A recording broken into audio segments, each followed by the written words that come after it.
Okay, atmospheric river, wrecking havoc. That's the way it goes, man. You concentrate the moisture, push and pull it with microwave radio frequency.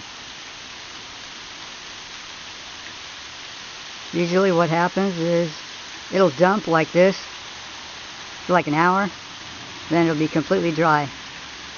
Because after the condensed clouds, moisture clouds, dissipate, it's back to global warming. It's from one extreme to the other. On or off. On full on or off full blaze sunlight as far as the rain goes. As far as the clouds go, depends on how much they spray. This stuff is toxic too. Ask your local officials why they rejected my proposal to have local control of geoengineering.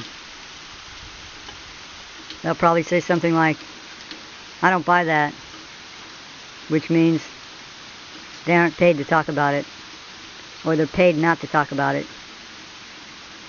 Think about it.